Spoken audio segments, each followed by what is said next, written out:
It is October, which can only mean one thing. It's time for horror movies and it's time for horror video games. And that got us to thinking, what are some great horror films that never got an adequate video game release? In today's episode, we're going to talk about 5 horror movies that game developers need to make a video game out of as soon as possible. What are we drinking today? Today we're drinking 3 Sigma by Equilibrium Brewing Company. It's a triple IPA. All right, you know the drill. Make sure you hit that subscribe button and ring that bell icon so you never miss an upload. And sit back, relax, pour yourself a beer if you care to, and let's get a little spooky and talk about some horror movies that need a video game release ASAP.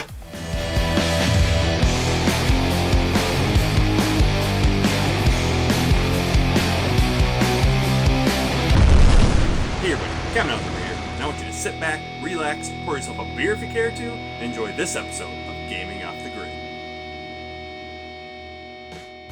In typical GOG fashion, we were sitting around last night trying to get some work done, getting ready to film, and the old hamster got on the wheel. Started running around, and we're like, man, were these horror films never made into video games? And we started talking like, well, what kind of video games would they be? La la la. Here we are. We figured let's just talk about it in an episode. We're just going to kind of shoot from the hip here, but some of these games we're going to talk about, or some of these movies rather, got an early release. Yes. But we kind of think there needs to be a modern twist because there's so much you can do with modern technology and these video games. So let's jump right into it. A game that I can't believe hasn't had a release since like the 2600, I believe. Halloween. Yeah, a movie titled Halloween, guys. Yeah. How does that not have a game? I don't know. Well, and there's so many movies. There's so many. That's the kicker, you know. There's so many obscure, weird, shitty horror films. We're really into that B grade type of scene, but we're thinking mainline horror franchises that could be a cash cow for video game studios. You know, if you tell a video game studio, "Yeah, I want you to make Trick or Treat," It'd be like, what the fuck's Trick or Treat? Yeah, most people haven't heard of those type of films, but Halloween, to your point, there's been remakes, there's been so many entries in the series, and can't you totally see a game that resembles the newer Friday the 13th game? Yes. The online-based game, somebody's Michael Myers. It'd be just like Friday the 13th, except taking place in a neighborhood. Dude, there's so many things, and the Friday the 13th remake is incredible, and I don't know why other game companies aren't hopping on that train. Well, you know, I know they tried doing it with Predator, kind of fell flat on its face. But I think that model, and the thing is Friday the 13th, the newest one, it's not that great or polished of a game. It almost feels like an indie title. It's very clunky. It doesn't, I don't think, look as good as a lot of modern games do, but the game's fun. And so many people play it. Yeah, and so that model, I think, yields itself very well. You could even do a full, big-blown studio release and add a story mode into it. Ooh, that'd be sweet. Yeah, and there's so many iterations of this series. If it caught fire, boom, you could release another and another and another. It's so weird that, in my mind, a lot of the best survival horror games are their own niche or their own IP, their own story. Yeah, made up thing. And they didn't follow any of these blueprints that they know works in the box office. I think there's a huge market for a Halloween game. Let's hope they get it done. I've seen rumors flowing around and people make videos saying that could we get one in 2020? Well, 2020 is almost over. And if it was going to come out, it'd be coming out right now. Yeah. So. I really think Halloween is a game that they just need to jump on and do it right.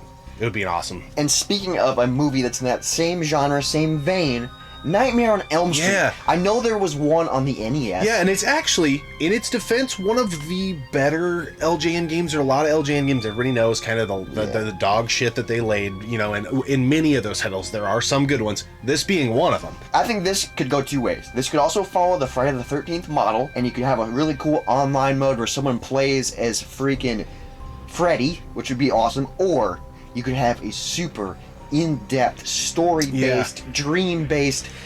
I think the entire game would be a massive boss fight where you're trying to kill Freddy. Yeah. And you can only kill him by going into your dreams, so you have like a rest meter. You have to stay awake to like build up your health and your inventory. And your attributes, you know. Yes, it would be awesome because you don't want to go to bed, but you have to go to bed to fight him. I like that. So you've got a life meter and a rest meter. And it would be super trippy like in the dream mode.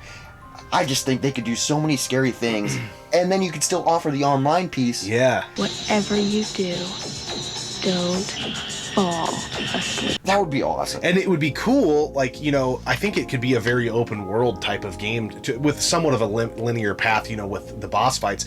So, you know, you mentioned a continuous boss fight, but maybe the next time you go in, you're going against a different version of Freddy. And think of all the Oh, dreams there's in so all many. the Freddy Krueger movies that they could build off of and maybe kind of put their own twist on them or mimic them entirely. Yeah, because he would have so many different disguises, and it would be cool because you go into a dream and it's a different type of dream. And there could be like weird ways to that, like, you know, in this fight right here, there's no way you can beat him, but you can take some of his life, which is going to yield to the next fight. So prior to the battle, you have a mission to go find a friend to watch over you as you sleep so they can wake you up. Right before you die. Yeah, that would be... You could do so many cool things and make it visually beautiful. I think a story like that, and then you bolt in like an online piece to it. Which would be clunky and stuff, probably like Friday the 13th. Yeah. But it would still be really fun. Yeah, why? Just get this done. And there's so many entries again in this franchise. You know, they've even got the remake that came out a few years back that whatever. But the main thing is everybody knows who Freddy Krueger is. Everybody knows who Nightmare on Elm Street is. So I think there's some ching-ching to put in the Yes, back. and there's so many movies. And moving on, another thing in this vein, Freddy versus Jason. Yeah. So I think this would be another story-based one, and I think you could do really cool things. You could have 2 story modes. You could have a story mode where you play as Freddy, you go attack Jason, and then you say you beat that. Flip-flop it, play as Jason, go attack Freddy. That would be super cool because the play styles would be different. There'd be different strategies. The way they move, yeah, their powers. You know, Jason's more of a powerhouse, where Freddy's kind of more just it's a mind type of deal. Now, this movie isn't the greatest horror film, you know, according to critics, and probably a lot of people think that. I actually do like it. Yeah, I really enjoyed Freddy vs. Jason. It's kind of a cool crossover, you know. You know, there's a little bit of some plot holes that I wish they would have kind of sewn up a little bit, but the main idea here is everybody knows who Freddy is, everybody knows who Jason is, so I don't think the fact that the movie maybe wasn't a huge success or critically acclaimed, I don't know that really matters, because if you put these 2 guys on the cover of a a new PS5 game, that would be badass, and it's like they're going head to dude. And I don't know that covers sell games as much as maybe they used to back in like the 90s when we were kids. You could have a badass. I'm telling you though, if I walk through the aisle and I see a Freddy versus Jason game cover and they like make it look really badass, I mean, I'm buying that. And you might be able to do some sort of online thing where maybe one person plays Freddy, one person plays Jason, and then there's a bunch of like civilians because there's civilians in the movie. They maybe just get in your way. They get in your way. Yeah. I don't know how they would do it, but I just think that story mode where you could play as both. Yeah. And there'd be different like objectives. I just think that'd be really sweet. you get basically two games in one, and it would be you're in the same universe, you're just coming at it from different sides. I like that a lot. That would be really sweet. Yeah. Now let's move on, and I'm so shocked they've never done this because dolls are creepy. Yeah. And you know where I'm going with this. Child's Play, Chucky. It would be super freaky. Yeah, I think this would be really cool. It done in like an Until Dawn type of format. Oh, so it's very story driven. Very railed to the movies. Yes, so you follow the movies exactly. You kind of have some leeway here and there. Yeah. But the decisions you make impact the outcomes. Ooh, you know, that would be really sweet. sweet. Could Butterfly you effect. Yeah, can you keep your mom alive, your dad alive, your sister alive? You know, whatever. Ooh, yeah. You know, and how many people like at the store? How many people are gonna die there? And you could also do like a time thing too, like in Splatterhouse, like if you don't get there in a certain amount of time. Yeah. So it's butterfly effect and time. Yeah. Ooh, that'd be sweet. I think there's a lot of cool things you could do, and it's another series that even it's just got a new remake, which I gotta add this. I know it's maybe a little off tangent here, but I cannot stand how Chucky looks in the new movie. Oh, he looks. It's like CGI. He looks terrible. He's like a robot. He's like an animated looking doll. The movie isn't even that bad, but I hate that so much. I can't even focus on the fact that it's an okay film. It drives me crazy. But anyway, I've got an affinity for the old movies, especially 1 and 2. I love those a lot. So part of me is just kind of set in my ways there. But I think this could be an amazing video game. And I don't know why they haven't. I can't think of any video game that is a horror game where there's a doll involved, and that's such a creepy thing. Yeah. People hate dolls. Yeah. They're terrifying. Some of these, like we've mentioned before, would be games that need like a new coat of paint or a modern release. You know, Freddy versus Jason in this one. There's no meat on the bone there. There's no meat on the bones. And why? Guys, I think game developers, this would be a cash grab. People would buy them. It doesn't. You don't have to make a $60 game. $19.99. Yeah, well, there's so many film-related games that have done so bad because they don't put the time into them that I think developers might be a little bit scared. Well, put the time in, guys. Put the time in. But there's so many anomalies to that type of statement the new Friday the 13th movie. I think of it was later in the PS3's life, but they got it on PS4 as well, the Alien Isolation game. Yes. There's so many times that they did get it right that I think maybe get overshadowed, and I think that some of those games kind of become hidden gems because we've already got programmed in our heads, that movie license titles tend to suck. They suck. So I'm not going to drop $60 on that game. I think there's some of that going on, which maybe the video game industry is kind of reaping what it sowed in the early days of kind of making poor video game adaptations. I don't know. We got one more that I'm super excited to talk about because there's endless possibilities for this one. But I want to talk about this beer. Our buddy BK sent this to us. This is 3 Sigma by Equilibrium Brewing Company. This is a triple IPA that comes in at 10.5%. First off, I'm just going to start off by saying I love the can art. Science. My favorite, more math than science, but my favorite, they kind of do intertwine.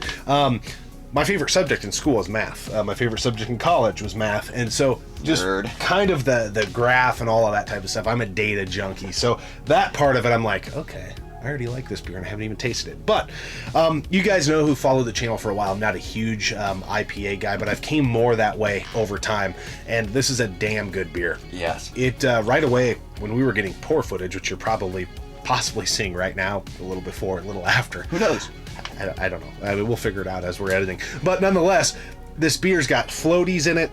But as we were pouring it, I was like, oh my God, the smell. Yeah, the aroma, guys. The citrus. You get there's like heavy citrus. It's like an orange pineapple aroma that just bursts out of this beer. It's super cloudy. So thick. There's so many chunks floating around. Yeah. And we've said this before on the channel, but I'm going to probably say it every time we do triple IPA because I don't know if you've seen prior videos. I think people who are scared of IPAs, when they see double IPA or triple IPA, they run for the hills. They're like, man, I don't like a regular IPA. I can't stand a triple. Yeah, that'd be too strong for me. They get more mild in my experience. I think yours as well. The higher up you go. So when you get to a triple IPA, very little hop components. This is not an overly hoppy beer. Triple IPAs have delicious taste. Dude, this beer is so smooth. It's really good. It's so delicious. I know it's October, guys, but this is a good beer. I could drink this any time of the year. Yeah. It's really good. BK, thank you so freaking much. And IPA reviews this time of year, again, if you've been around, you probably know we're probably getting to the back end of doing IPAs. We try doing more seasonal stuff, but this was gifted to us and it was sitting in the fridge saying, you better drink me, you sons of bitches. And so we did. So glad we did. This is incredible. So good. Speaking of incredible and so good, let's move on to the vroom, vroom, vroom, the last game. Have you guys ever played Left 4 Dead? Any type of survival game where you have to work with friends to survive? Rev up your old chainsaw, Charlie. And head on down to put a dip in Texas, dude. Yeah, you dang right. Texas Chainsaw Massacre. Why hasn't this been a game? This is a huge series. It could go so many different routes, but I totally think a survival type of atmosphere where, you've got the main bad guy. Sack's on his head, the chainsaw's coming. You can maybe hear his footsteps, but there's other bad guys and other things along the way that are in your way. You're looting, you're shooting, you're running for your life. I also think this yields itself very well to a continual boss battle type of thing. So when you see him, there's no way you guys can take him out all at one time. No. You have to get a little bit in, set traps. Yeah, you run through your ammo, and now we gotta run because we gotta go loot. And we don't have ammo, and he's after us, so we gotta hide. We haven't mentioned this yet, but I think it'd be cool to switch the roles, and how cool it'd be to play as Leatherface, and it's just like a bloody grindhouse beat 'em up / just raising hell, and you have a chainsaw and you're just blood everywhere. It'd just be a fun. I know it would be horror, but I think it'd be so much fun if you played as Leatherface. Just go out. That'd be badass. This has nothing to do with what we're talking about, but for whatever reason, growing up, this is my ADD kicking in, but we had a few teachers in school of the female variety that would be like, oh, good old Leatherface. Yeah. So you can play as her. Yeah. Just looked kind of like, it's been a rough road. The old face looks like a catcher's mitt. Catcher's mitt. And that's why they call him Leatherface, dude. But I think, dude, this would offer. There's so many movies that you could follow the storyline. There's my idea, or there's the generic idea. Yeah. Which my idea, it is ridiculous. But I think, dude, imagine that. It just blood splatting on the screen. It'd be like Gears of War-esque. You know how satisfying it is in Gears of War when you go with the chainsaw. For sure. I don't know why I'm holding like a bat. Because I've never cut wood before. Because you're Negan, dude. Yeah. You're bearded Negan. I'm bearded Negan. Oh, you better be joking. I think this would offer a great video game. Yeah. Why haven't they done it? I don't know. Why haven't they done any of these 5? I don't know. All right, we tried keeping this to 5 mainline horror franchises. We've got a laundry list of other movies that we were like, hey, that'd be cool. But we're thinking, I don't know that a developer would pick that because up. the money. But I think it's time to head to the comment section. Let's talk about horror movies in a perfect pipe dream world that we could get a video game adaptation of. I'm just going to start the conversation off and throw in Fright Night. God, dude, that movie's terrible. I think it's pretty good. And I have it on VHS with the variant cover, which gets me really excited. Guys, we always appreciate you tuning in, subscribing to the channel. We hope you're having an awesome October. Dig out your horror movies, your horror-related video games, and have the time of your life. We'll see you next time, right here on Gaming Off the Grid. Boom! Check, mate, bitch. It is October, which means one thing. It is time for... It is October, and... It is October, which can only mean one thing. It is time for horror movies. It's time for